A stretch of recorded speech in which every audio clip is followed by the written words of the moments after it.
Parlay day. That's right. Saturday into Sunday. We're going to make you some money on DraftKings. Free money, of course, on DK. We're going to tell you about the Insider, the Discord package that we have here. We're going to make some money on a nice parlay. We're going to work a teaser in here. Teasers are crushing, not only here on the YouTube channel, but also on our Discord. We're going to have some fun today. Football means fun. There's a lot of crazy shit going on wherever you are, all around your neighborhood, probably right up to the top in the world. So you need a break. And that's why we're here for you on the Odd Shopper channel. We appreciate you joining us. It's so simple to hit the thumbs up button, right? Probably even easier to hit the subscribe button and be a part of what's happening here across the board. Let's head on over to DK. Now we're going to build a 3-leg parlay.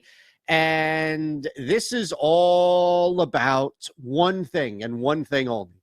It's not revenge. It's not a return. It's not any other R word you can think of. No, this is all about narrative. And the first thing we're going to do right away, for some odd reason, this has been bet through 3 and now down to 2.5. It doesn't matter to me. But the very first thing we're going to do is target not just the Bucs and how bad things have been. And yeah, they get that win against the Rams, but the Rams are equally disappointing. No. This is about targeting Tom Brady. And it's so easy, isn't it? Like, think about this. On one side of the aisle, heading down this flight, heading down to Munich, on one side of the aisle, you've got, just envision this, right? The big jumbo plane, whatever the late 780, 97, if there's even an 8 series with the jumbo bus, whatever it is, they're flying down there. Granted, Tampa got there a day and a half later in the week, and we've seen that transfer in London games into the second half. I think you're going to see the Bucs gassed in the second half. But you've got the Seahawks, who are led by strong coaching, a guy who has proven that he knows exactly what he's doing, a record to back that up. Everybody on that team, Geno Smith and beyond, is playing above their expectations because the coach and because the system and because they have talent, all of that combined. Meanwhile, the Bucs are surrounded by this cloud of misery. Their main guy, their leader, is divorced. He's going through a Bitcoin scheme. Like, this is a disaster right now for the Tampa Bay Bucs, specifically for Tom Brady. They don't have it in them. They haven't had it in them yet to just turn it around. This is not a team that has a 2-game win streak built in them right now. Yeah, the travel all you want. Seattle wins this game. I actually think Seattle wins this game comfortably. So we will put Seattle as the first leg of our 3-leg parlay before we go full teaser mode. The other leg we're going to work with here is just the Bears. Now, I'm okay laying the 3, knowing I'm going to get plus 105, and that's going to help our teaser here. But Detroit is, I don't even know what's worse than brutal. Detroit's just god-fucking awful, and I can't stand.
What is happening, everybody? Welcome to another NFL Tournament Strategy show.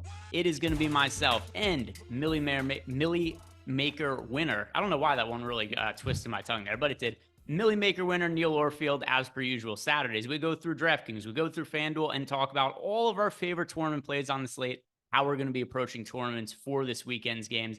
As you guys come in, do us a big favor, like the video, subscribe to the YouTube channel. Shout out to Prize Picks, the sponsor of today's show. Neil, how you feeling about this weekend's NFL slate? Feeling good about it. I mean, nothing really stands out. Justin Fields, I think, the biggest decision point on the slate. Yeah, it'll be a fun one as usual. I like every NFL slate, obviously. So yeah, I'm excited about it. How are you feeling about it? So I actually have a lot of bets in play for this week, and it's things that are going to be pertinent for DFS too. The biggest one being is Josh Allen. I don't know whether he's going to play or not. My expectation is that he is not going to play.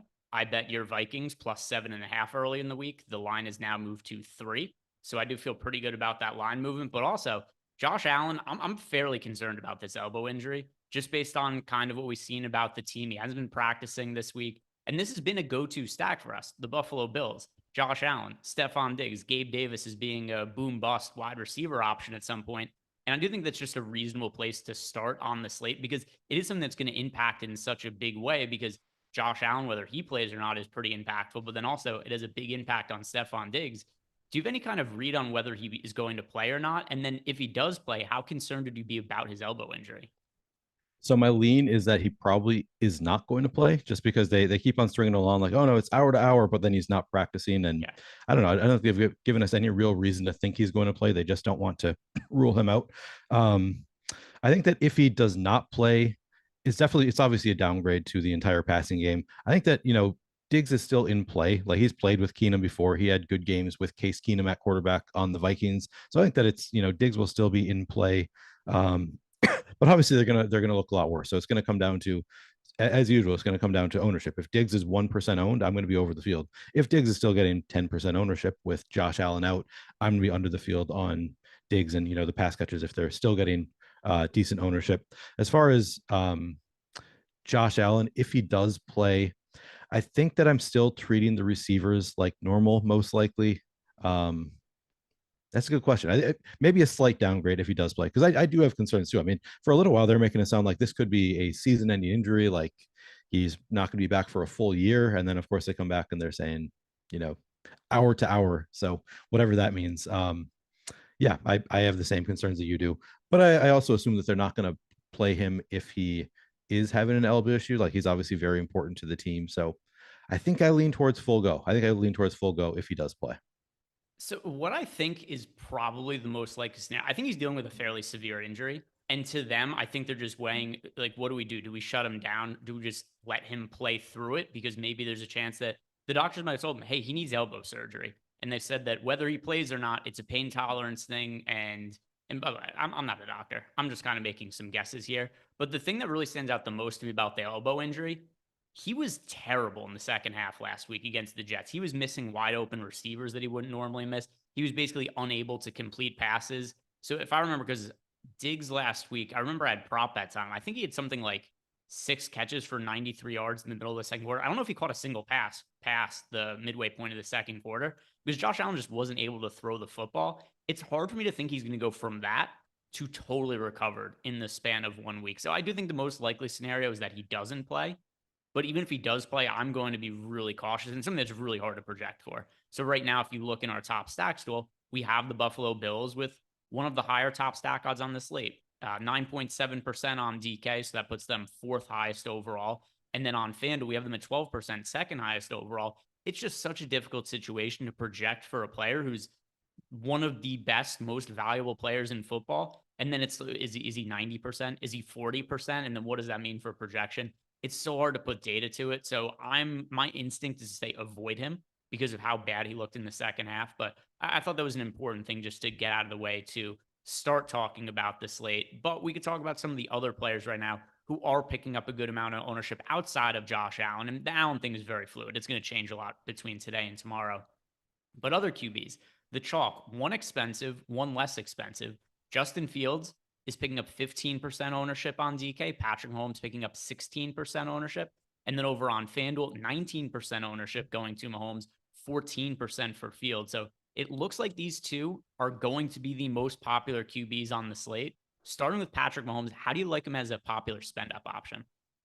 I like Patrick Mahomes. So I mean, I look at the top stacks tool, 16% projected ownership, 20% chance of being in the top stack, 14% chance of being the top value stack too. So it's definitely an interesting spot for Patrick Mahomes. The hard thing is who do you stack him with? I think that that's just going to be going forward. That's going to be a tough thing week to week with Kansas City. Like, are you going to run out 40 different Patrick Mahomes stacks and just mix and match who you're stacking him with Kadarius Toney in the mix now? Is Sky Moore? Do you just cut Sky Moore, Justin Watson, those guys out?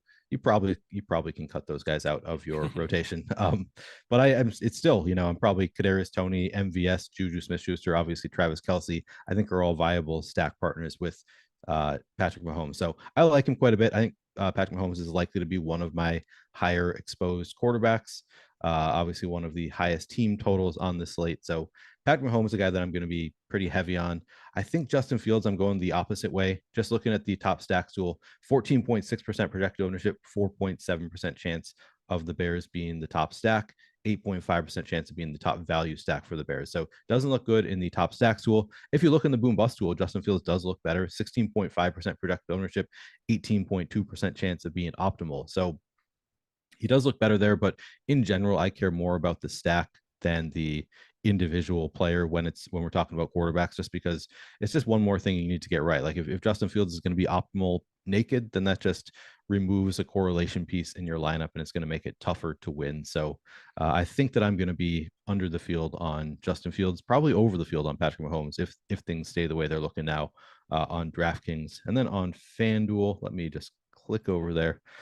So on FanDuel, we have Patrick Mahomes at 18.7% projected ownership, 25.2% chance of being the top stack. So same analysis applies on FanDuel. I'll probably be over the field on Patrick Mahomes on FanDuel. And again, Justin Fields, 13.6% projected ownership, 8.9% chance of being the top stack. So I think it's kind of the same analysis on both sites for these two. Yeah, it's actually kind of nice in that way where I think a lot of, oftentimes we'll see players who are wildly different owned across FanDuel and DraftKings, less so this week, especially at the quarterback spot. So a lot of it's going to kind of be the same across the two sites. And the one thing that I do struggle with when it comes with Justin Fields is going forward, is he just going to be a guy who's going to have a Lamar Jackson type rushing upside? He had 15 carries last week for 178 yards and a touchdown. The week before, 60 rushing yards and a touchdown. For that, 82 yards and a touchdown. For that, 88 yards.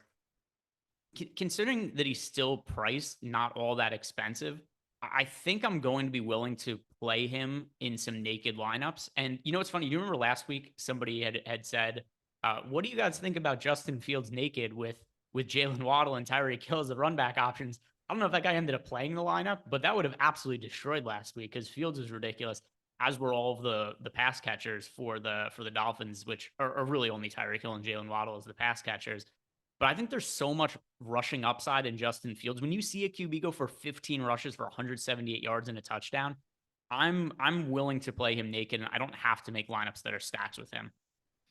Yeah, so I'm coming down on the other side of that. Obviously, as I said, I'm probably not going to be playing Justin Fields naked. I get it. It's against Detroit too, with all the rushing upside he's shown. Just a matter of he's getting so much ownership now and his prices come up. And I just don't like playing quarterbacks naked. So I think I'm disinclined to do it, but I understand where you're coming from, why you are willing to.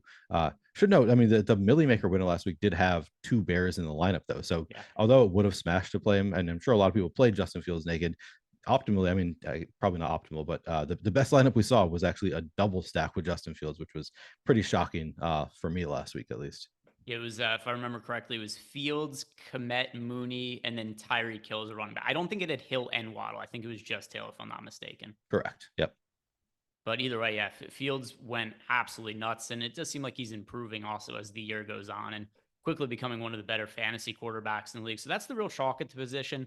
Patrick Mahomes, Justin Fields right now. Like I said, we do have Josh Allen earmarked to have a lot of ownership, something that's going to change by the time tomorrow rolls around in all likelihood, and we get more news updates. But then once we get outside of the chalk at quarterback, what else are you eyeing? Who are the non-chalk QBs that you think you will be getting the most exposure to? So looking at I mean, I guess I don't have a read on whether Matthew Stafford is going to play on Sunday. Currently looks great in the top stack. So 4.9% projected ownership for Stafford, 10% chance of being the top stack. I'm playing Stafford if he is in. I don't think I'm going to pivot to John Wolford if Stafford is out. Most likely, I think I'm just going to abandon the Ram stack. But if Stafford's in, I think that's definitely an interesting stack.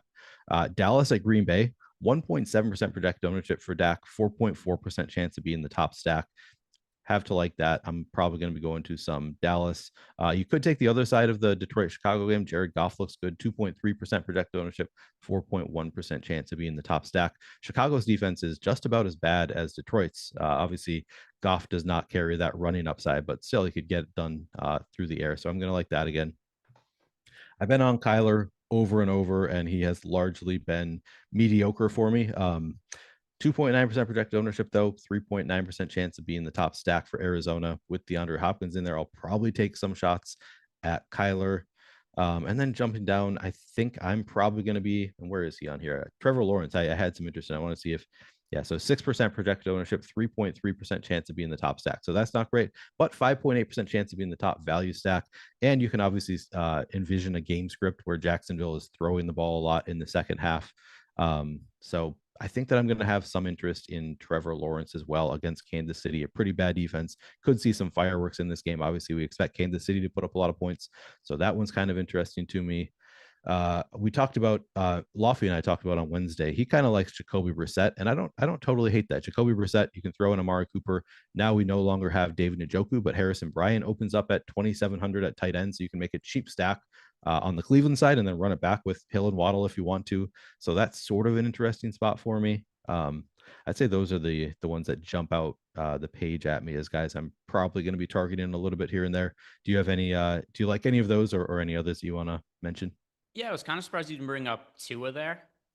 So right now we do have the Dolphins having the highest top stack odds. And this also, in terms of quarterback injuries, you mentioned Matt Stafford's questionable right now. Kyler Murray's also questionable. That whole game. So in terms of bets I had this week, when I saw Stafford was in the concussion protocol and wasn't practicing, I immediately went and bet the Cardinals. And the line moves a bunch in the Cardinals. And the next day comes out that Kyler Murray's dealing with a hamstring injury, and then he is also questionable. And then it moves right back to the original line. And then I just cashed it out for, it was like a 1% ROI was the return on it. But either way, I just wanted no part of it in terms of betting, at least in advance. And also right now, it's hard to know. What do I make of these two teams are playing each other? Both the quarterbacks are questionable. So it's if we get to lock tomorrow and Stafford's in at almost no ownership or Murray's in at almost no ownership, yeah, they're going to make sense. It's just one of these situations where I think we need more information to make a call on it. But for me, Tua, we've got the Dolphins right now with the highest overall top stack percentage over on DraftKings. They have the third highest over on FanDuel. And what's been really nice about this team is that Tyreek Hill and Jalen Waddle are on pace to have record years for a wide receiver duo, and Tua doesn't throw the ball to anybody else. If Tua has a big game, we know exactly where the ball is going to, and that makes him really easy to stack. So I really like Dolphin stacks, number one, because they've had a lot of upside this year. But number two, it's just so clear what the upside is and who it comes from if they reach it. Yeah, so that was just an error on my part to not mention Tua. Tua, I mean, clearly looks great in the tools. He would have been the first that I mentioned. I just skipped over him. Tua looks phenomenal with both Tyreek Hill and Jalen Waddle. And even Mike Gesicki, I believe, he's been inconsistent, their usage of Mike Gesicki, but he looks pretty good in the tools. Where do we have him? We've got Gesicki at 3.7% projected ownership, 7% chance of being the top stack. So it is true that Jalen Waddle and Tyreek Hill are both very expensive.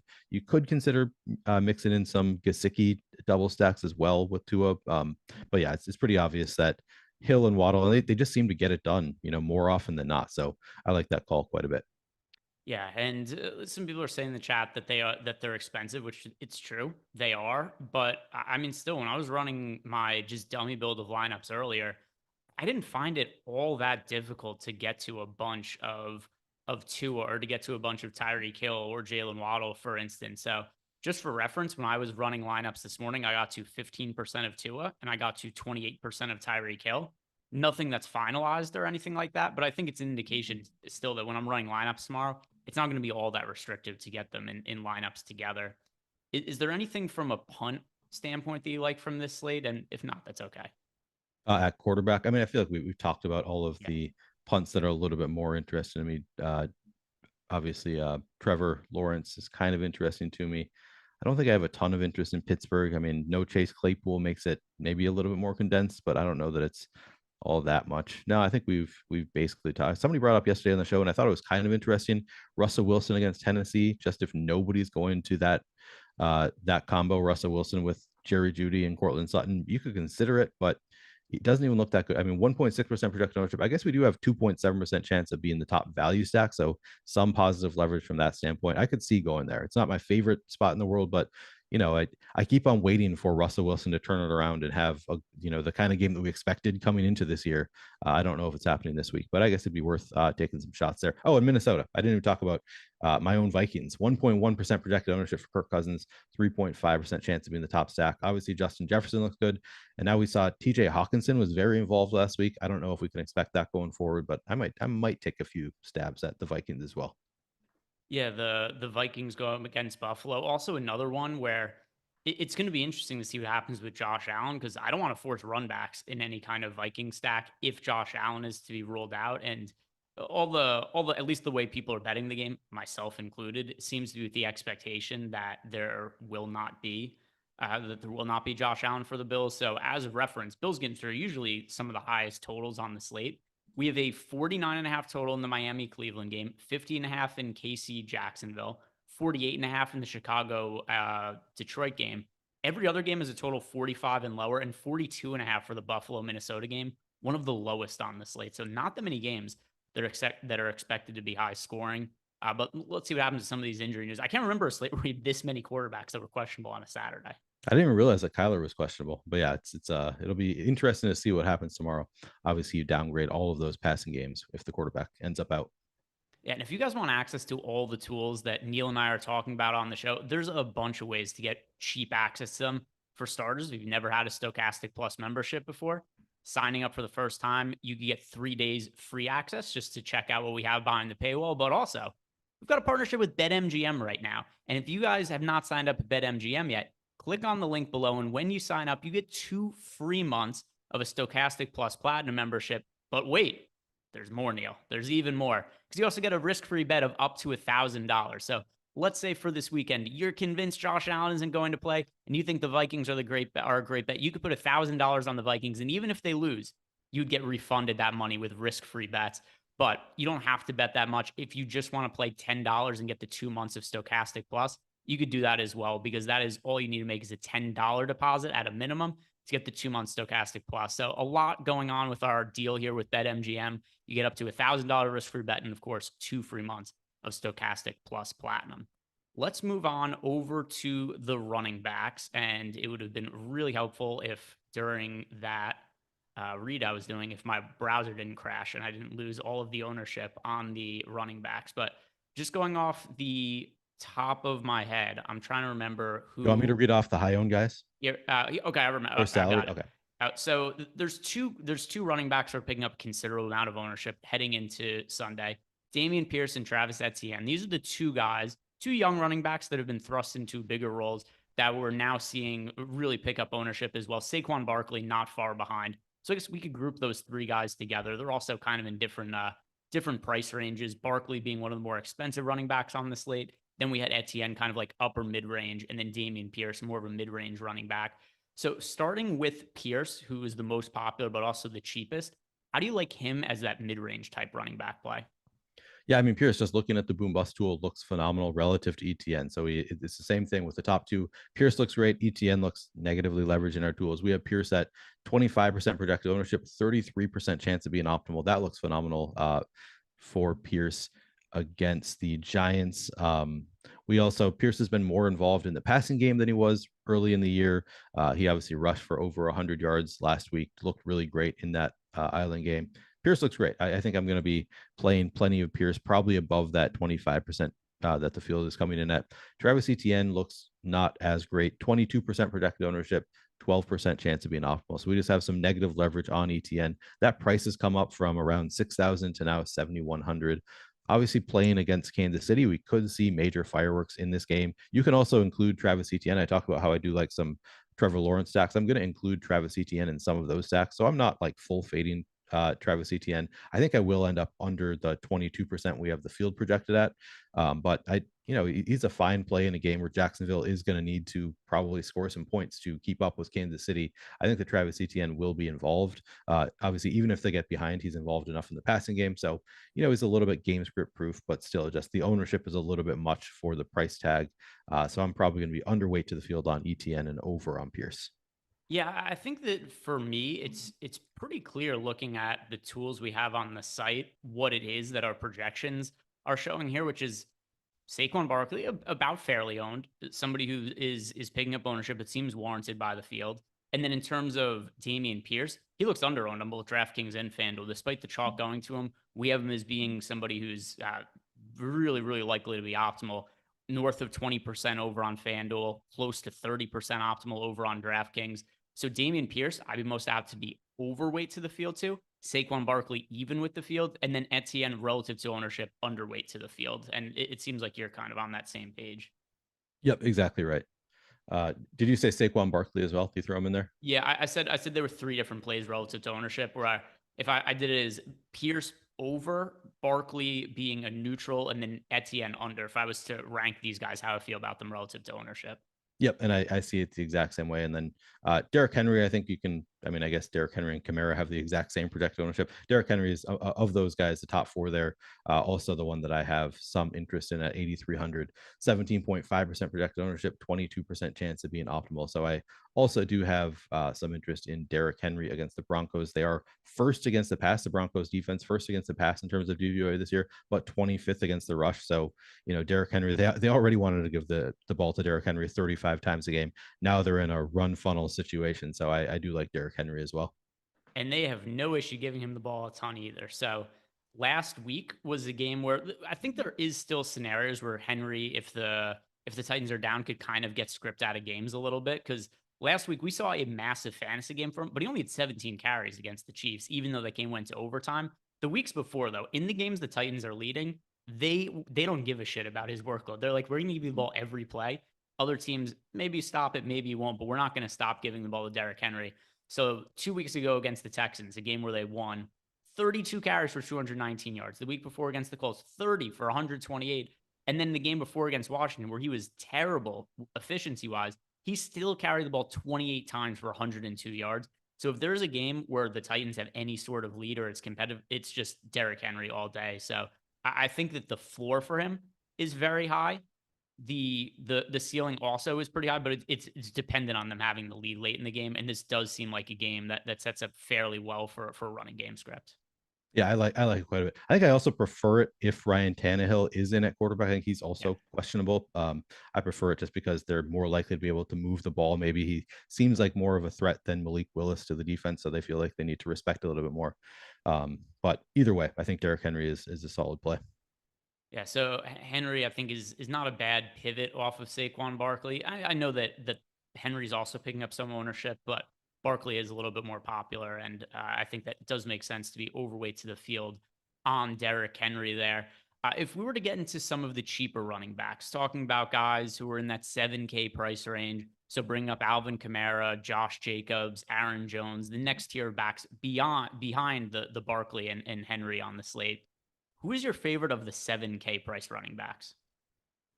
Let me sort by salary. I mean, Josh Jacobs looks pretty good. Who else can we include here? Aaron Jones, sort of interesting. I'd say it's probably Josh Jacobs coming in at 17% projected ownership, 19% chance of being optimal. He has put up a couple kind of duds in a row now. Maybe, I mean, we see a lower ownership coming in as a result.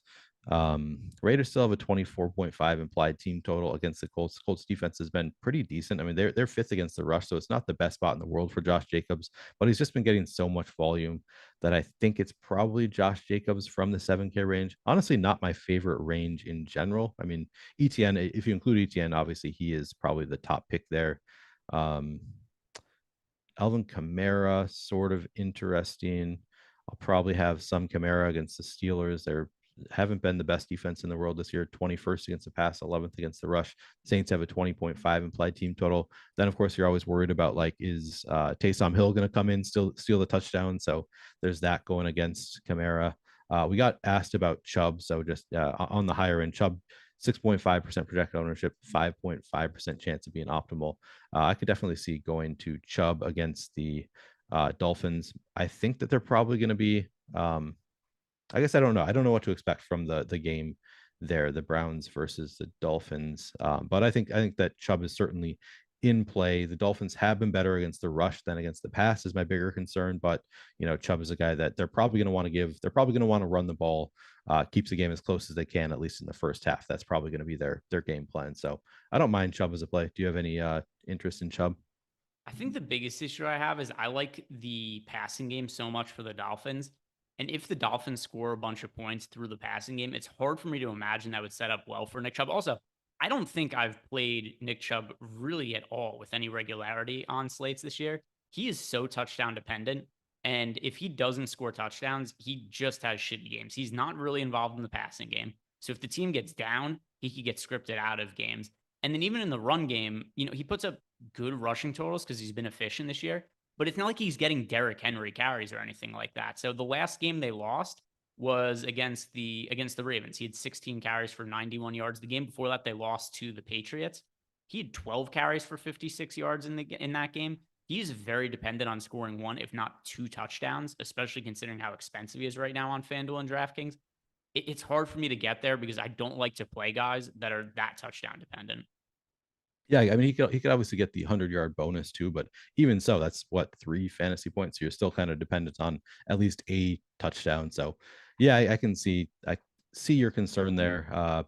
Probably not the first place I'd go as a run back from my Miami stacks, but I think that he's a fine play. He's not my favorite play on the slate, but he has the upside to have multiple touchdowns. So I don't know, not my favorite play, but looks fairly neutral. Feel free to go there. Yeah, and then as for Josh Jacobs, because I knew you mentioned him, he actually is my favorite of that group on both DraftKings and FanDuel. And the pricing, a little bit different for the running backs on FanDuel, but the tiers are more or less the same. And for that second tier running back, Josh Jacobs, I think that he should probably see a little bit less ownership than what he's projected for, just from a standpoint of this is going to be something we saw this last week also. Jacobs, by the time we were doing the show on Saturday, was projected to be somewhat popular. And that didn't end up being the case by the time we got to Sunday, just because I think people had soured on him being a popular play the week before that didn't work out. And I think football, with it just being a weekly sport and bringing in so much public money, I think there's a lot more reacting to recent box scores. I would be surprised if Jacobs is actually north of 20% owned on FanDuel or as popular as expected to be on DraftKings, just because he is coming off 2 fairly mediocre games in a row. But the workload's still there. Last week, 17 rush attempts, but also targeted 3 times in the passing game. It was a game against the Jaguars. They lost 20-27. We've seen the kind of upside Josh Jacobs has, though, so I'm still good with getting to him against the Colts in this spot. Yeah, so we're totally on the same page on Josh Jacobs. Obviously, the matchup not your favorite in the world, but that on top of the failures the past couple of weeks is just going to lead I think I'm with you that the ownership is probably going to come in even lower than we're expecting right now. So that's going to make him more interesting to me.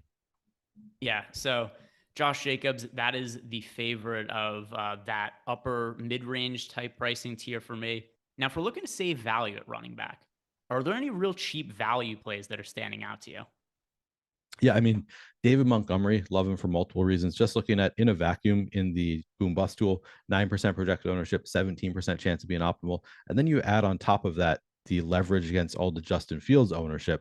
I'm going to be playing some David Montgomery.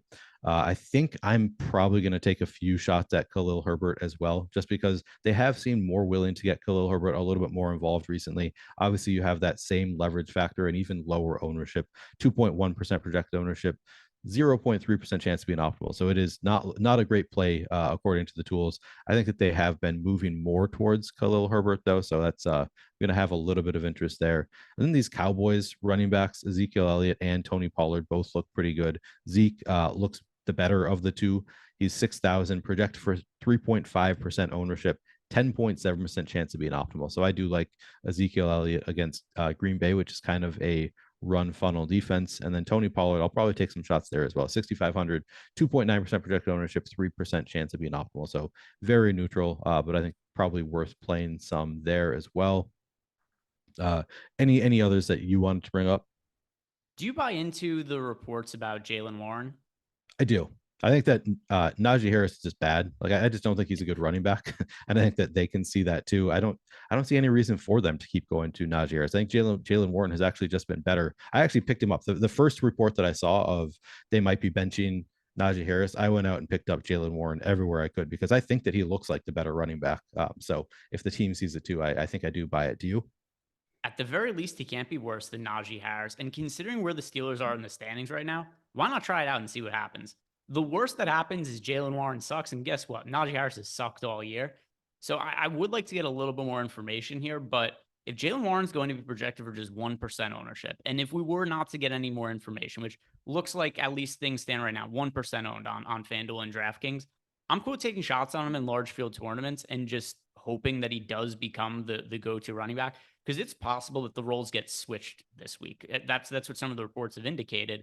And it's definitely possible that we see Jalen Warren be the starting running back who gets 17 carries this week, and then Najee Harris is the backup who gets 2 to 4, or maybe is out of the running back rotation altogether. So I like the idea of getting Jalen Warren. It's not just one person that's reported this year. We've seen multiple beat reporters now who have said that, hey, we're hearing that Jalen Warren is going to get more touches. Najee Harris could get benched. Jalen Warren's going to be the guy. And at least as of now, it does not look like anybody's taking a chance on Jalen Warren. So I really do like him for large field tournaments. Yeah, it's funny. I hadn't even really considered actually playing Jalen Warren. My reaction was I don't think I'm going to Najee Harris, even though he looks good in the tools. That is actually he's looked worse throughout the week. Early in the week, he had like a 20% chance of being optimal. I think they probably reacted a little bit to the news at this point. It's down to 11.2%. It's funny. Jalen Warren himself was asked, like, are you preparing any different this week? And he was like, no, I'm still Najee's still the guy. Like Najee's still our lead guy, and I'm just gonna spell him in time. So his rhetoric is saying he's still the number 2, but yeah, I'm not totally buying that. And if nobody else is gonna be playing Jalen Warren at 4,900, that's kind of interesting against the Saints defense that has been worse this year than they have been in years past. They're a pretty middling defense so far this year. So if he does get the carries, and I mean we both think that he looks better than Najee Harris, so that's certainly an interesting play. And then there just aren't other super cheap running backs to get to this week either, which is something else that certainly plays a factor for me, because I look at some of the lineups I have built to this point, and of the running backs who are priced like under 6K that I get to, some of Jamal Williams, but by and large part, there aren't really guys there that make sense to me. Jalen Warren, at least there's some upside there that I think could be realized, and I don't really feel the same way about other really cheap running backs. So that would be the guy for me. Any other running backs that you want to mention here, or you think are worth getting to? I don't know if I'm going to be playing any, but I'm looking at like Kieran Williams for the Rams is expected to be activated this week. Their running game has been so bad that like maybe he just comes in and they like give him the ball and say, hey, maybe you can fix this. I don't think it's likely. I'm probably not going there. It's probably too thin, but he's 4,000 going up against a pretty mediocre to bad Arizona defense. They are 15th against the rush, 20th against the pass. I've probably played worse plays than Kieran Williams. So maybe in a 150 set, I would consider a little bit of Kieran Williams just because he is 4,000. And as we're talking about, there's just no real slam dunk cheap option. So it probably wouldn't take that much for a guy like Kieran Williams. If he can come in and score 10 fantasy points, that might be plenty. And we just really have no idea what to expect from him.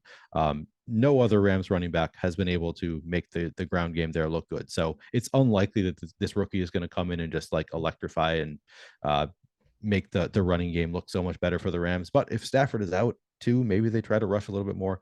I could maybe try to convince myself to into a few shares of Kieran Williams, but certainly not somebody I'm super confident in. So yeah, no, there are no real cheap options that I love playing this week. Yeah, it's for me, and I'm not even going to say I love playing Jalen Warren. I just think that of the other cheap running backs, he is the best combination of upside and no ownership. Because I just based on the reports, I could see the path there to where he is the starting running back this week, or we just see him get more touches than Najee Harris, or Najee Harris is out of the rotation altogether. So Jalen Warren's the one guy there that I think is worth talking about. Let's move over to the wide receivers now. And at the wide receiver position, no real one super chalk play. We've got guys picking up ownership in the teens. I'll read them off right now. It's Christian Kirk, Juju Smith-Schuster, Cooper Kupp, Tyreek Hill, Amon-Ra St. Brown, but no running backs, or no wide receivers, I should say, are even north of 17% owned right now on DraftKings. Over on FanDuel, the most popular wide receivers, Tyreek Hill at 21%. Then we've got Amon-Ra St. Brown, 18%, Cooper Kupp at 18%. I will say on the Cooper Kupp ownership, wildly different looking. If Matt Stafford's not the quarterback, if it's Wolford playing, then that's even as good as Cooper Kupp is. Is this the one spot where we'd finally say like, all right, it's maybe not Cooper Kupp week if Stafford's out? Yeah, I think so. Yeah, it's sort of hard to get a read on both the ownership and the optimal odds of these high end guys because both Cooper Kupp and Stephon Diggs pretty reliant on having good quarterbacks. I would say even more so for Cooper Kupp. Because Stephon Diggs, I think, Case Keenum could still get him there. Cooper Kupp with Wolford at quarterback, I don't see myself getting there. I would assume that the ownership comes down to if we get that news that Stafford is out. So it's hard to talk about really because I think that there's a chance that if both Josh Allen and Matthew Stafford are out, we see Tyreek Hill ownership go up significantly as the one really viable high end wide receiver, or one of, I guess, a few that are still viable. We still have Devontae Adams there and DeAndre Hopkins, but I think I think we'd likely see Tyreek Hill's ownership going up if Cooper Kupp and Stephon Diggs don't have their quarterbacks throw into them. So it's a little bit hard to talk about just because I think things are going to change between now and tomorrow, but if all quarterbacks are in, I'm most comfortable with Tyreek Hill either way. 17.1% projected ownership, 18.6% chance of being optimal. No concerns about the quarterback. So I think that Tyreek Hill is my favorite of the high end guys. Juju Smith-Schuster, kind of interesting. Seems to be kind of picking up a little bit of steam recently. 14.5% projected ownership, 11.5% chance of being optimal. We were asked earlier who was Patrick Mahomes' safest pass catcher outside of Travis Kelce. I think the answer is Juju Smith-Schuster. Do you see it the same way? Well, I think the answer is Travis Kelce, but if we're talking about wide receivers, yeah, outside of Travis Kelce. Yeah, outside of Travis Kelce, then yeah, it has to be Juju. He's the one guy that's drawn consistent targets, and he's actually good.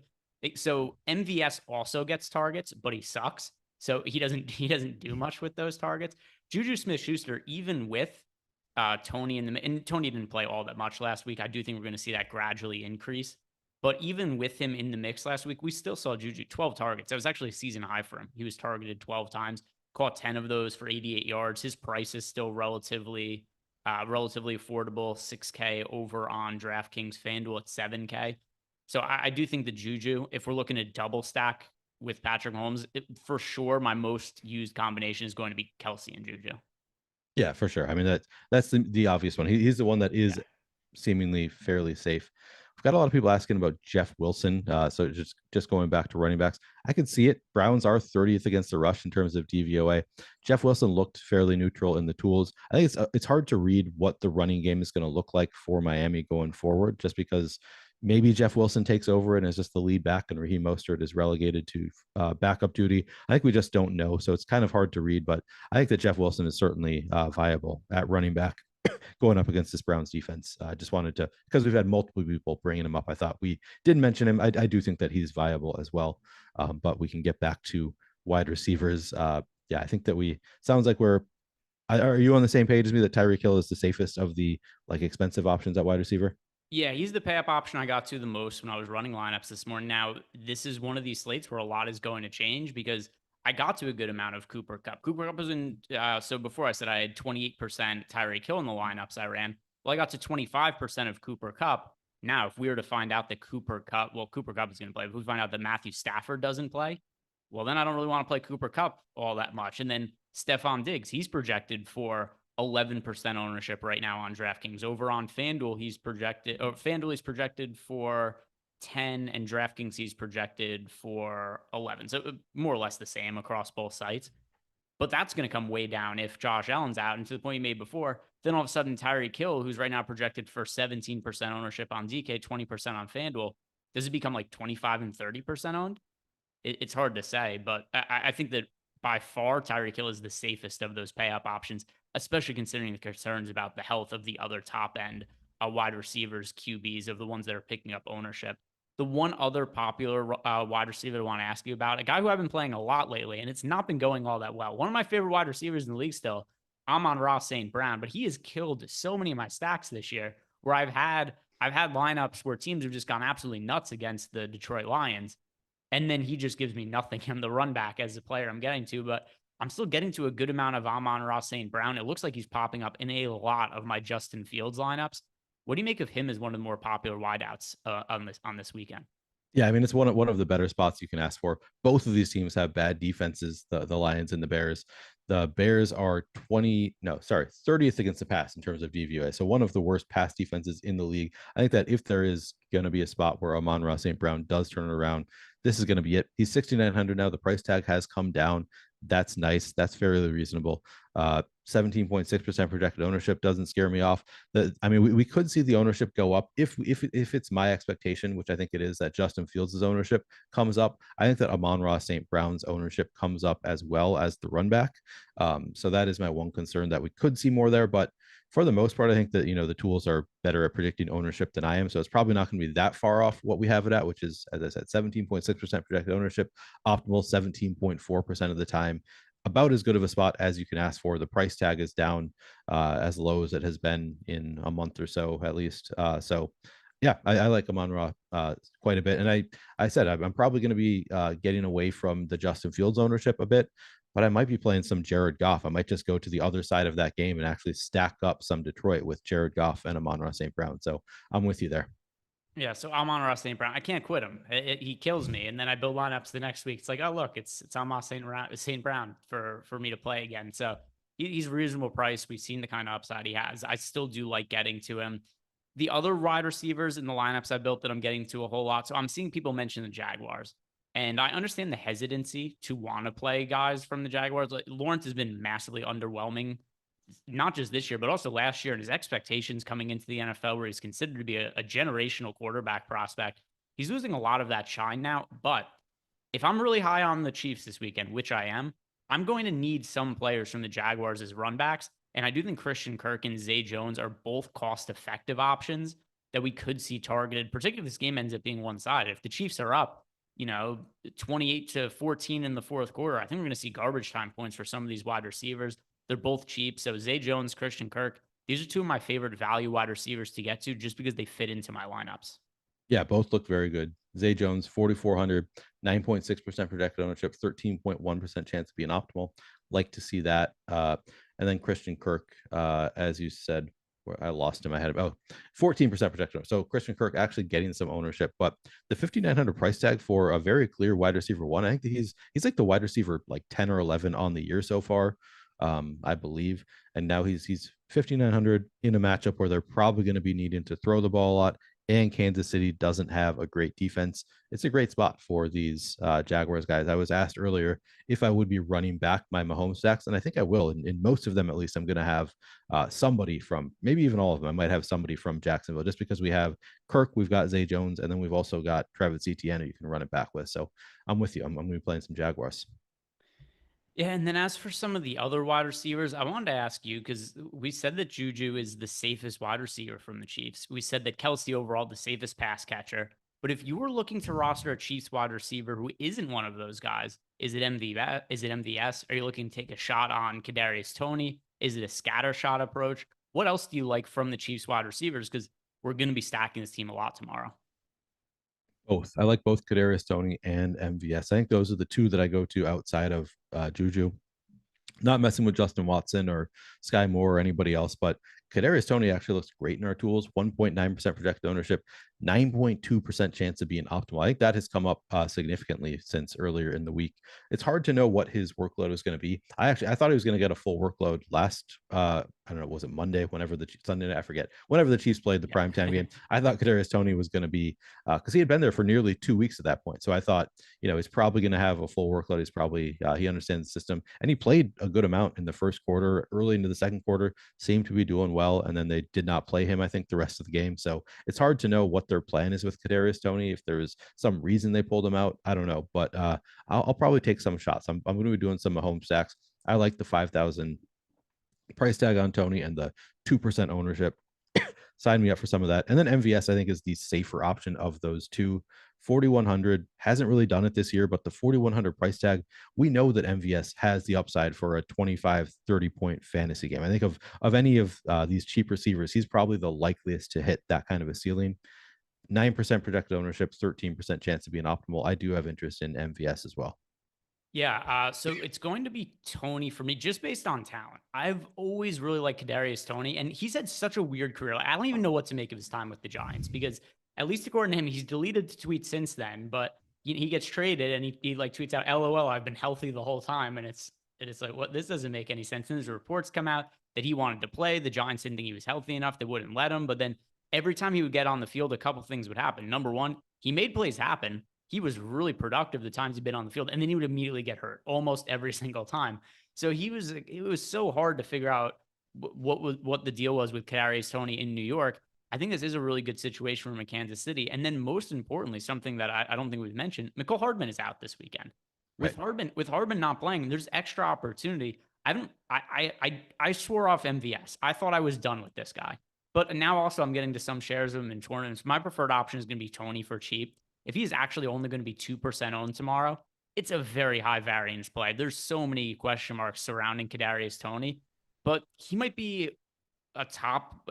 If he reaches his ceiling, is it crazy to say that he could be, like a wide receiver 1 or wide receiver 2 for fantasy football next season?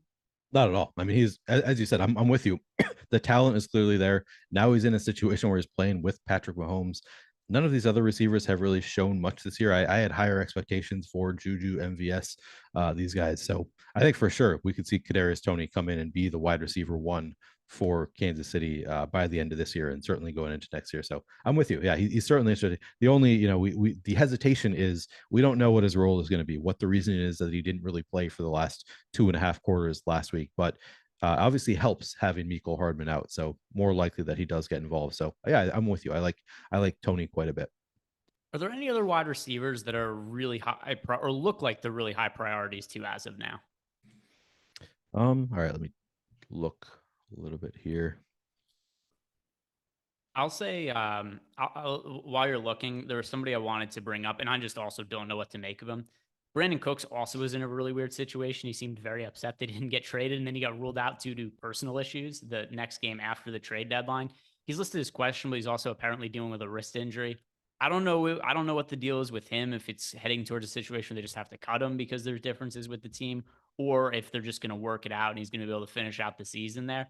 But if he plays and if he starts with no kind of real restrictions, Brandon Cooks, I think, is somebody who looks pretty good as a value option at wide receiver, because we're not that far removed from him being way more expensive than this. The last time we saw him healthy, he was $600 more expensive over on DraftKings. The only thing that's changed really is he got unhappy that he wasn't traded.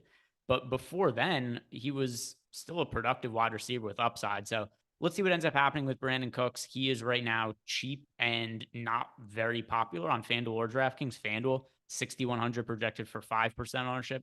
To me, that's an upside play if we find out that there's no issues with him. Yep, for sure. I'm with you there. I'll probably play some Brandon Cooks. As you said, he looks great in the tools. The price is right. He's obviously a talented receiver. The situation with Houston, I'm a little bit scared of it, but I think that he's probably worth playing some. Another guy that I noticed, Wan'Dale Robinson, 4,700, stands out as a great play in the boom bust. 2.9% projected ownership, 8.4% chance of being optimal. He's the guy I'm going to play. Khalif Raymond actually looks great. 3.4% projected ownership, 9.1% chance of being optimal. He's only 4,400. I've talked about I'll probably play some Jared Goff stacks. Maybe I'd include Khalif Raymond in some of those stacks. We were asked about Chase Claypool. It's hard to read because it's obviously a great matchup, and I think that it's a great spot for Chase Claypool if he is going to get a full workload, which I would assume he is. Last week they said he was going to be limited in his first game with the Bears. I think that he's probably a full go this week, so I'll probably have some interest in Chase Claypool. What is that price tag? It's at 4,800. The price is right. The matchup is right. Do you have any interest in Chase Claypool? So cheap and unowned on both FanDuel and DraftKings. FanDuel price, by the way, $5,800 projected for 3% ownership. Let's see. Did I get exposure to him when I was running lineups before? I didn't really. I think I need more information here on what his role is going to be, because I'm not sure if he's somebody who's going to be, full go right out of the gate. So I think that there's a wide range. But as of now, the answer is no. But that could change if we find out by tomorrow morning that, hey, he's going to be a wide receiver 1, or he's going to be starting and play a big role for the Bears. I just don't know that's the case right now. Okay. Yeah. So I think I like him. I think that he's probably going to be top receiver there, but hard to get a real read on that. So I think if you want to play him in a large field GPP, I think it makes some sense. Both of these Denver guys look pretty good. Cortland Sutton, Jerry Jeudy, even Kendall Hinton actually looks good. I don't want to say in the tools now because now I know people are counting in chat. But Cortland Sutton, 6.4% projected ownership, 8% chance to be an optimal. Jerry Jeudy, 6.7%, 8% chance to be an optimal. So both of them, a little bit of positive leverage on these Denver guys. I don't think it's the craziest thing in the world to run out a couple Russell Wilson stacks with these guys. And then Kendall Hinton, 1.1% projected ownership, 3.2% chance to be an optimal. So all of these guys sort of interesting. And then Greg Dulcich at tight end as well. Man, I don't want to talk myself into some Russell Wilson stacks, but I think that there's probably worse plays you could make this weekend. Just watching me eat a Subway sandwich, you'd be like, oh yeah, I don't want anything to do with That's it. a good point. I could talk myself out of it pretty quickly. Yeah, you just watch one of his dumb videos. You know what I realized about him? So if you've watched Giannis on social media, he's really likable and he's really genuine. He put out this video the other day about he's like, I can't have everything. I can't be handsome. I can't have a beautiful wife, beautiful kids. He goes, so God kept me humble. I can't shoot. You can't have everything in life. And it was really funny, but it was also a really innocent type video. That's what Russell Wilson thinks he is, but he tries so hard that it just comes off as so ungenuine and unlikable. And it's also kind of like, I don't know if you saw, I can't remember if we talked about this on a different show at some point, but like Richard Sherman was on a podcast with Marshawn Lynch and they were talking about playing with Russell Wilson. And Richard Sherman was like, hey, I would like to reach out to Russ because we played together for all those years. He goes, but I don't have his number. We weren't allowed to text him. We played with him. You have to go through his manager, which is to me like how he comes across also. But anyway, the Russell Wilson, these aren't the reasons I'm not playing him. I'm just saying that it's not that hard to find reasons to not play Russell Wilson if you're starting to get interested in it. I do think that's a little bit hypocritical of you to say, though, Greg, just because you make us go through your agent if we want to contact you outside the show. So it's kind of the same thing as Russell Wilson. Yeah, but I don't like you guys. Well, maybe I didn't really know where I was going to go with that joke, but everybody has to message Mike, and then Mike comes to me. That's right, Mike Lawrence. That's right. That's how things go around here. As for other wide receivers, there's nothing else that really stands out to me as of right now. I do think wide receiver, it is subject to change a lot for me because I'm getting to a lot of Cooper Kupp right now. And that is something that I would get to almost none of if Wolford is out. Brandon Cooks, I like him as a mid-range option. That also subject to change if he doesn't play. The guys that I'm rostering right now that I'm really confident are going to be in my lineups though. Amon-Ra St. Brown, Zay Jones, Tyreek Hill, Christian Kirk, MVS, Juju, Kadarius Toney. I expect those are going to be some of my most rostered wide receivers. Anything else at the position we've not yet talked about that you want to bring up? Not really. I mean, as you said, everything's changing so quickly just because so many quarterbacks are questionable. It's going to change everything. I can't even think of who the backup for the Cardinals is. Is it Colt McCoy or who's the backup for the Cardinals? I don't even know who the backup quarterback is for the Cardinals right now. He has not had to play yet. So I don't know. We have so many potential backup quarterbacks that everything is going to change so drastically that it's hard to really make strong takes here. Pittsburgh, I guess you could go to like George Pickens. I think he had 0 fantasy points in the last game, but without Chase Claypool, I think that he should be taking on a larger role for the Steelers. Maybe some interest there. I don't think there's anybody that we haven't talked about that I feel that we need to talk about right now. Yeah, by the way, it is Colt McCoy, and then Trace McSorley is the third string quarterback for the Cardinals. So let's move on over to the tight ends. But first, shout out to Prize Picks, the sponsor of our show today. If you guys haven't signed up at Prize Picks yet, get up to a $100 bonus on your first deposit by clicking on the link below when you sign up. You can find that below in the description box. And also just scroll down below the description box. I realize that we always say description box. And I don't know if people actually knows what we mean when we say description box, but there's a box underneath the YouTube video. In it, you'll find some text. And in that, you'll find the Prize Picks link. You find the BetMGM link. You click on that when you want to sign up. And then once you get to Prize Picks, we've got projections over at Stokastic.com. They're going to help you build winning player prop cards. We've got player props. We got the projected odds on the over, projected odds on the under. Expected ROIs also exist over on Odd Shoppers. This is all the stuff that you need to sign up at Prize Picks and get some free money and also turn that money into even more money by using the tools we have. All right, let's move over to the tight ends. And I imagine I'm going to end up with a whole lot of Travis Kelce this weekend. We just have not had a lot of slates where there's been a good tight end pay-up option as of late. Kelsey's been on a bunch of primetime games. Mark Andrews has either been hurt or has not been on main slates. I finally feel like, hey, we have Kelsey. It's somebody I feel comfortable with. I'm going to be playing a lot of Patrick Mahomes. The correlation makes sense. Do you imagine you are also going to get to a lot of Kelsey? Yeah, I'm going to get to a lot of 13% projected ownership, 16% chance of being optimal. He's obviously the most expensive by far on the slate, but he's worth it. He's just he's the only real tight end that has 35 fantasy point kind of upside. So I'm with you. I'll probably have a good amount of Travis Kelsey. I don't think we really need to sell him that much. I think everybody knows what Travis Kelsey is. Yeah, Kelsey is going to be the tight end I end up with the most of. Kind of surprised that he's not more popular this weekend, projected for 12% ownership right now on DraftKings. FanDuel, he's projected for 17% ownership, so a little more there, but still nothing really crazy. And then one thing also that's going to make this difficult at the tight end spot is in the lineups I built earlier, I was getting to a bunch of Tyler Higbee, but obviously, same as with Cooper Kupp before, if Tyler Higbee doesn't have Matt Stafford as his quarterback, I don't really want to play him with Wofford as his quarterback. So that is going to be something that certainly makes a difference. As for the other tight ends, I was getting to a good amount of Foster Moreau. This has just been a disaster of a season for Darren Waller. I don't even know. I don't even know how he was good at any point anymore, because he's terrible when he plays. And then when he does play, also, he seems to get hurt all the time. He's missed a bunch of games this year.